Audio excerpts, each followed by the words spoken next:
I just want to give the floor to the rest of the participants today and invite to go to the exercise 2 today, which is Ascesis Dio.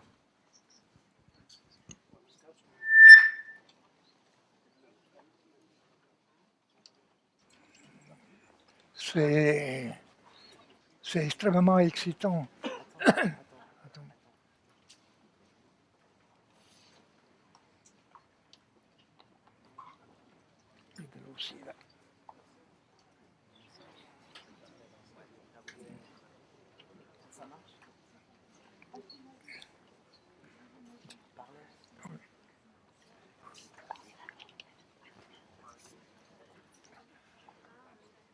Alors, oh, ok.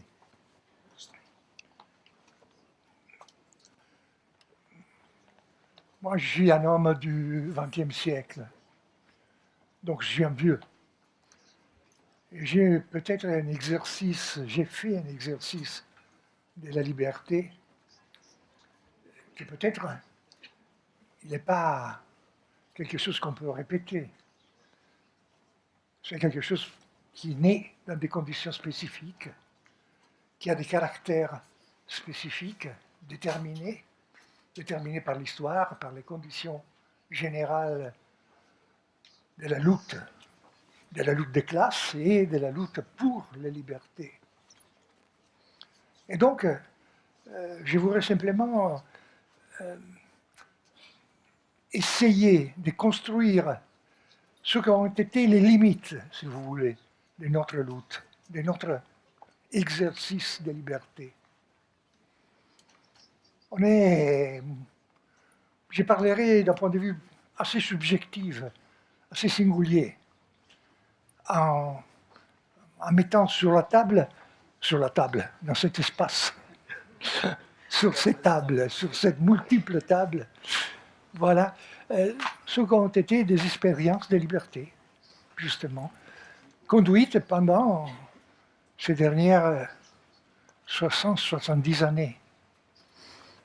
Moi, je suis né dans une région en Italie, dans une région extrêmement catholique, dans laquelle les Vénéties, dans laquelle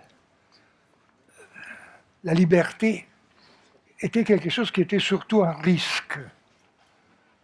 C'était surtout quelque chose qu'il fallait, sur laquelle il faut faire attention de chaque moment. La liberté, c'est pas été quelque chose de donné. C'était quelque chose que l'Église, les autorités, la famille devaient nous dire qu'est-ce que c'était. J'ai eu une éducation qui était une éducation des Lumières, une éducation qui a essayé de casser ces limites qui étaient les limites familiaux. Et cette éducation était fortement liée à ce qui était la période dans laquelle je suis devenu un adolescent et après un homme. C'était le climat de la résistance antifasciste, de la lutte pour la liberté, la lutte pour une constitution démocratique.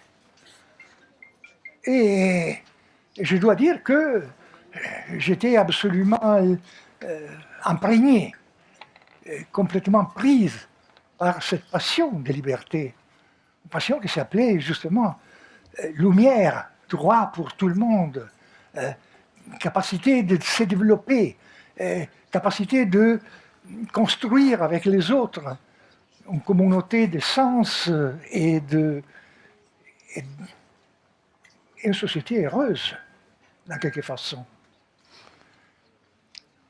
Même si tout de suite sont apparues des limites, ils venaient de droite et de gauche. À droite, j'ai commencé à entendre le discours que liberté et égalité étaient des choses différentes. La liberté, elle est la droite, et c'était un principe fondamental, l'égalité était la gauche. Pour moi, justement animé par un esprit de lumière, un Geist Aufklärung, pour moi c'était absolument absurde. Entendre ça, l'égalité était quelque chose qui qui marchait avec la liberté.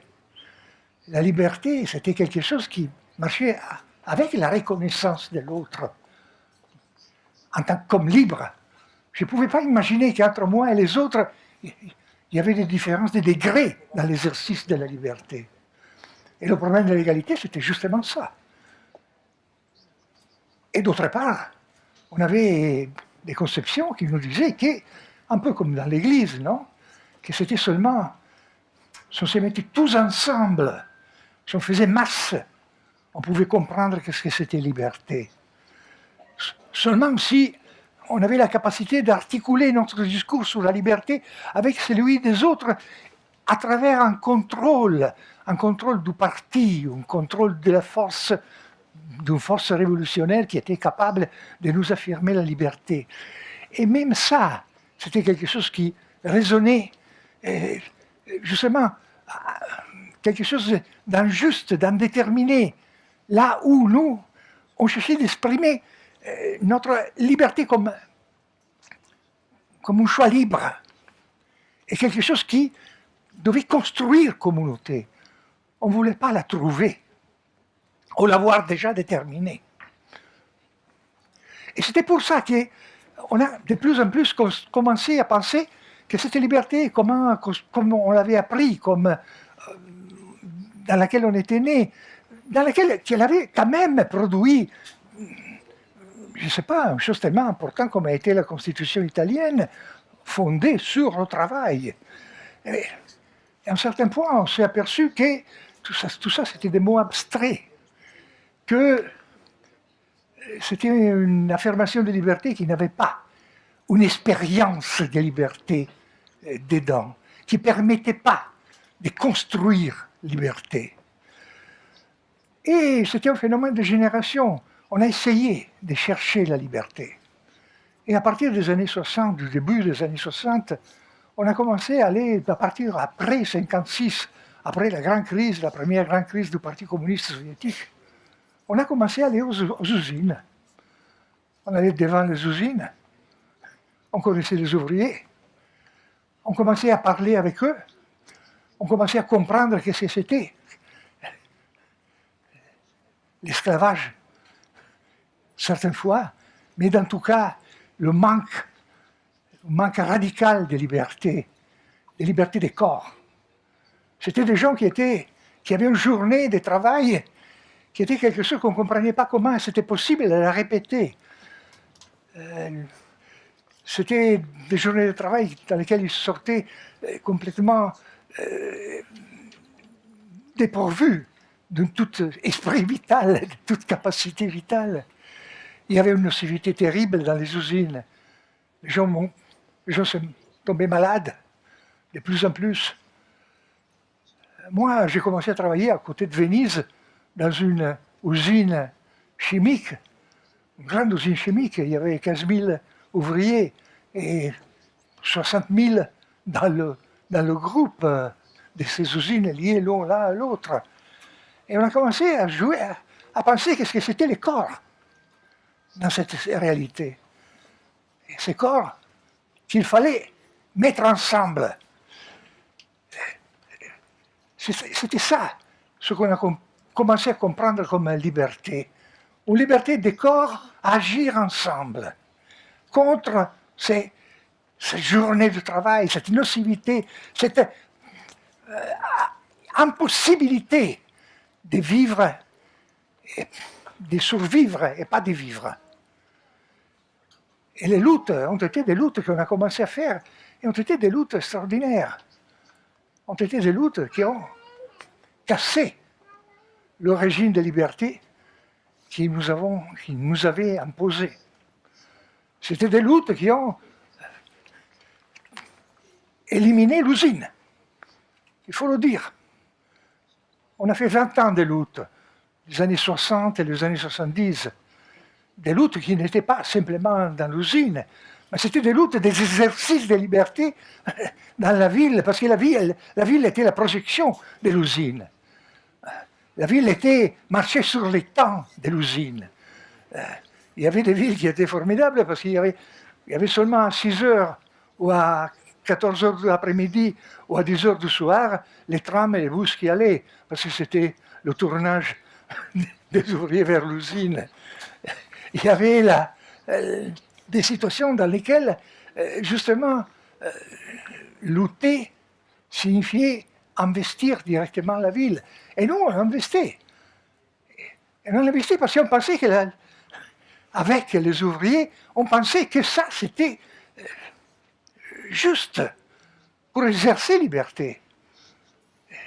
Et on faisait une lutte contre la propriété, c'est-à-dire des appropriations dans les supermarchés. On occupait des maisons, des grands quartiers. On avait une organisation qui amenait dans la lutte sur le salaire à la lutte pour la vie un peu partout. Et ça a été dirigé directement par les gens qui travaillaient. C'était le travail qui s'était transformé en capacité de lutte, en capacité... On n'a jamais dit révolution comme quelque chose de sacré. On pensait à la révolution comme quelque chose qui était la somme et la capacité de traduire en institution ce qu'on était en train de faire. On n'avait pas d'un rêve qui était un rêve de la révolution, quelque chose là au fond de l'histoire. C'était quelque chose qu'on allait à construire. Exercice de liberté, c'est ça. C'est construire des choses ensemble. C'était une première expérience extrêmement dure qui est terminée avec d'un certain point de vue, une victoire. Mais quelle triste victoire! Une victoire dans le sens que le système du salaire, le système de l'usine et du salaire ouvrier lié à ces conditions horribles de survivance et de reproduction, un peu un moment après l'autre, a terminé d'être hégémonique dans la société. Ce qu'on appelait le refus du travail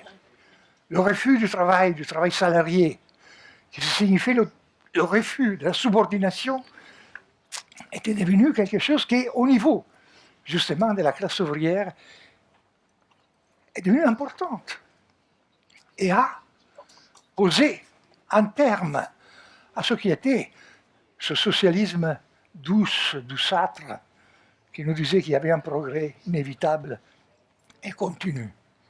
Il y a eu un passage dans la composition des travailleurs.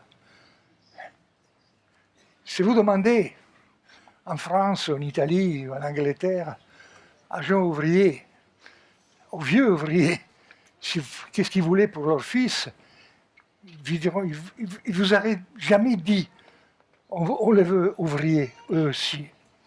Ils disaient plutôt on veut qu'ils aillent à l'école, qu'ils deviennent des professeurs, qu'ils deviennent des gens qui travaillent avec le cerveau.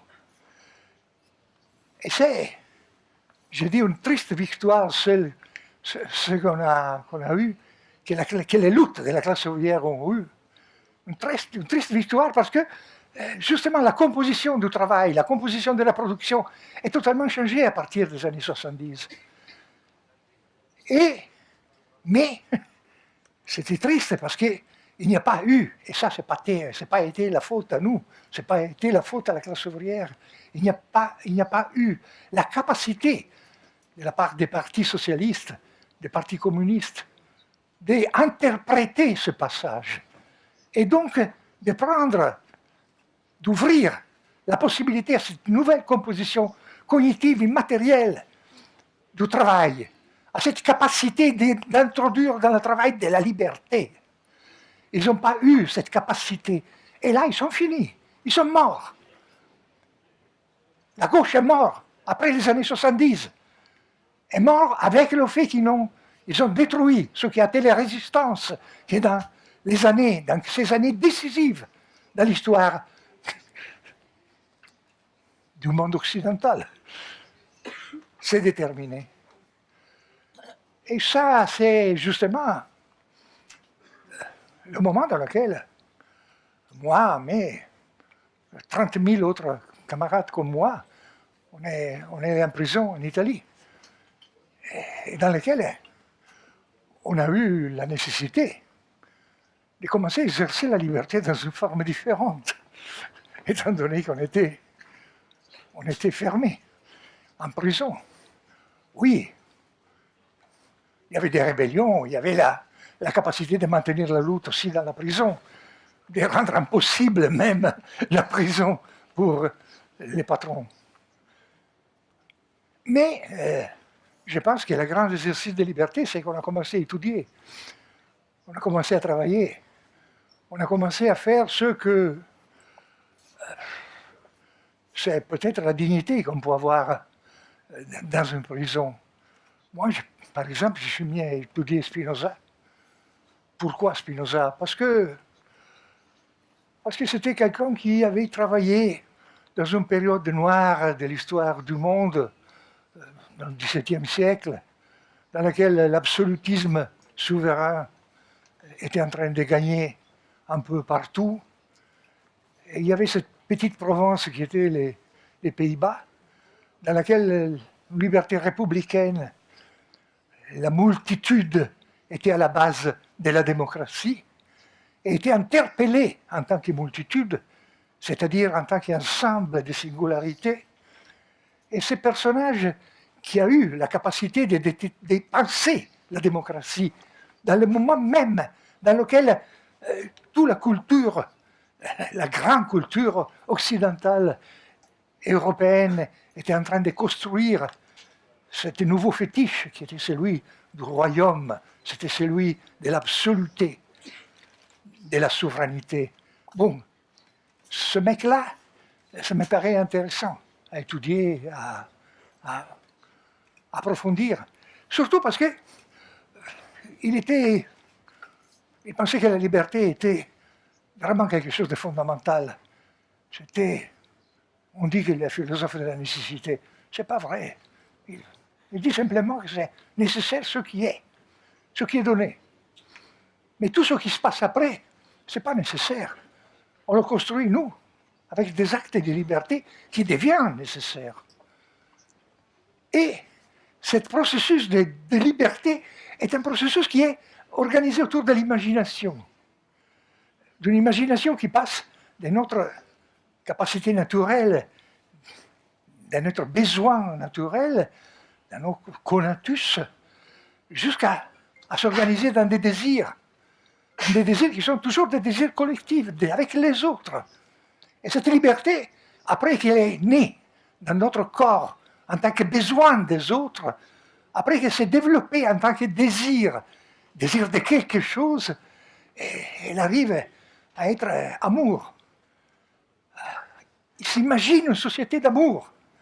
Or, je sais que tout ça c'est un peu comique, et les philosophes sont toujours un peu comiques, mais c'est dans cette exaspération du désir qu'il faut trouver, d'un côté, pour moi, la résistance dans la prison. La résistance contre le fait qu'on n'était pas en prison pour ce qu'on avait fait, mais on était en prison en tant que comment dire, bouc émissaire, en tant que... C'est-à-dire que même la justice formelle était vide dans ces cas de la répression. C'était tout inventé, les choses qui venaient à dire de nous. Mais tout ça, c'était complètement secondaire. L'important, c'était reconstruire. Reconstruire à partir de quoi? À partir justement de la situation qu'on avait laissée. Cette situation dans laquelle la classe ouvrière était en crise. Mais la société était encore fondée sur le travail. Parce que le travail est fondamental. Parce que la production est tout dans la vie. Parce que chacun de nous s'est produit et reproduit. Et le problème, c'est de reproduire dans des formes qui soient des formes liées justement à la liberté. Et donc, qu'est-ce que signifiait réinventer la démocratie? Réinventer, si vous ne voulez pas utiliser ce mot qui souvent est usé, qu'est-ce que c'est réinventer une république? Et si vous ne voulez pas utiliser ce nom qui souvent aussi il est usé, qu'est-ce que c'est qu'est-ce que vous voulez? Comment on fait à construire une communauté? Ben, une communauté qui soit une communauté de corps et qui ne soit pas une communauté qui répète les conditions dans lesquelles on était parti, c'est-à-dire une communauté purement formelle, des droits, ni d'autre part une communauté qui soit quelque chose d'organique, qui nie la liberté de chacun. Et c'était ça le concept des multitudes autonomes qu'on a commencé à élaborer, c'est-à-dire un ensemble de singularités, mais pas un ensemble, mais pas d'individus. Parce que l'individu est quelque chose qui trouve dans soi-même sa raison. Et donc, il est la proie de l'égoïsme, il est la proie de tout ce qui peut limiter, bloquer une liberté expansive et créative. Alors, des singularités, c'est-à-dire des hommes, des femmes qui ont la capacité, dans leur singularité, de se reconnaître dans les autres, qui sont reconnus par les autres. La multitude, c'est quelque chose qui est justement cette reconnaissance que la singularité trouve dans les autres. Avec le présupposé que même la singularité est une multitude de passions, une multitude de... C'est toute raison de l'identité qui tombe quand on considère ça. La démocratie n'est jamais une identité. C'est toujours quelque chose qui est un produit. Quand on dit le mot collectif, c'est quelque chose qui est déjà un son, non? Qui ne nous plaît pas. On doit dire que c'est un ensemble multitudinaire. Et là, on a toujours de la chance quand on pense et quand on souffre de ces choses. Et on essaye de les faire. Et comme ça, dès qu'on est sorti de prison, on s'est trouvé dans un nouveau processus de lutte. C'est lui qui a commencé à Seattle. Et après, il est arrivé jusqu'à Gênes. Et après, il a donné l'impression, après le 11 septembre, de se calmer, de tomber. Mais il a repris comme mouvement pour la paix. Et après, il a de nouveau un blocage. Et après, il a repris sur les places à partir de 2011.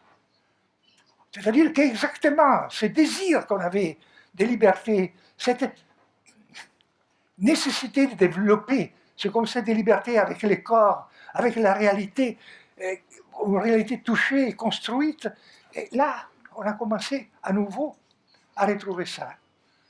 Bon, un nouveau monde est possible, on disait. On appelait le Chiapas. On a parlé de beaucoup de choses. Il y a beaucoup de gens qui ont participé à ce mouvement à la fin du siècle. Et c'était justement un mouvement dans lequel on a pensé de réinventer dans la globalisation une capacité de reconstruire une démocratie. Avec ces nouvelles conditions. Les nouvelles conditions, c'était quoi? La chute de l'Empire soviétique et donc la chute, la fin de la guerre froide.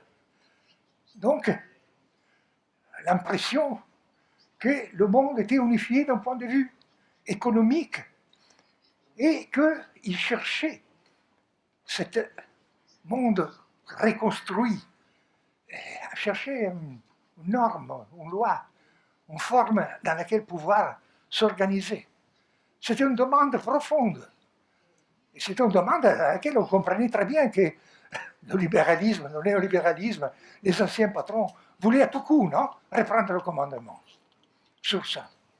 Donc on disait un autre monde, c'est-à-dire un autre monde global est possible d'organiser. On a une grande chance avec la globalisation.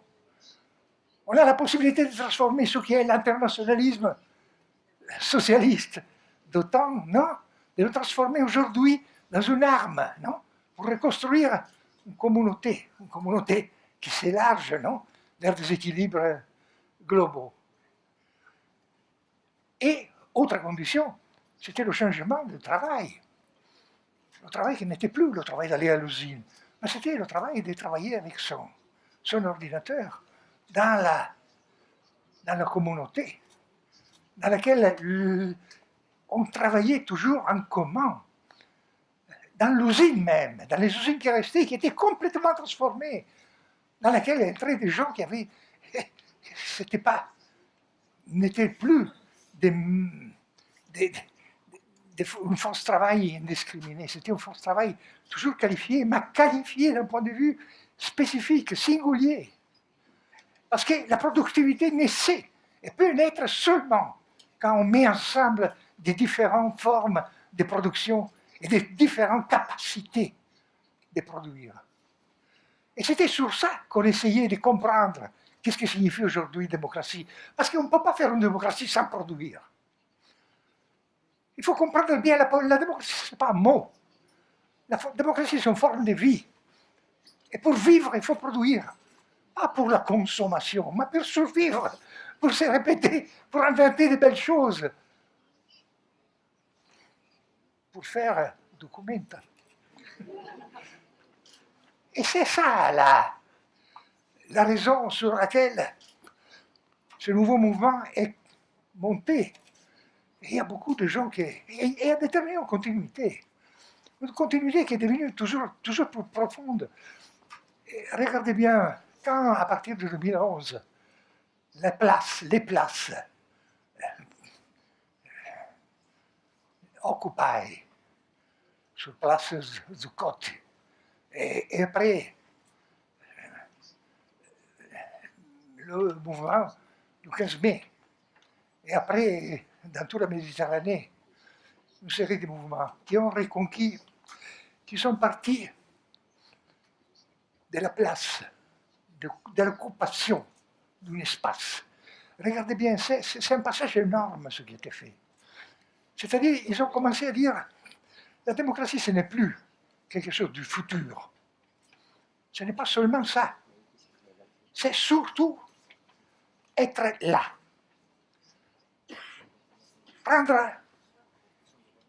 Donner une physicité, une matérialité au fait d'être ensemble. Reconstruire ça, la pensée de la démocratie véritable, qui est celui d'occuper une place. Et c'est là qu'il y a eu ce passage. C'est-à-dire, ce n'est plus qu'est-ce qu'on va faire, quoi faire. C'est, on est en train de faire. Ça, c'est la grande chose qu'aujourd'hui, je pense, doit être une expérience de liberté. On est en train de construire. On doit avoir le courage de dire, on est en train de faire une autre chose. On doit témoigner de une manière radicale des formes de démocratie nouvelles. C'est la place, le lieu dans lequel ce processus est déterminé au début. Ce seront les places qu'il faut investir. Je ne suis pas optimiste. Autour de moi, je vois des matons, des choses comme ça qui sont en train d'écrouler un peu partout, sur l'Europe, dans le monde. On risque Trump, président des États-Unis. On en voit vraiment des catastrophes qui nous entourent. Mais le problème, ce n'est pas celui-là. Le problème, c'est que même quand on est pessimiste, on doit être optimiste avec la volonté. Et on doit être capable de recomposer notre désir avec notre capacité d'agir. Voilà. C'est tout. Je vous remercie.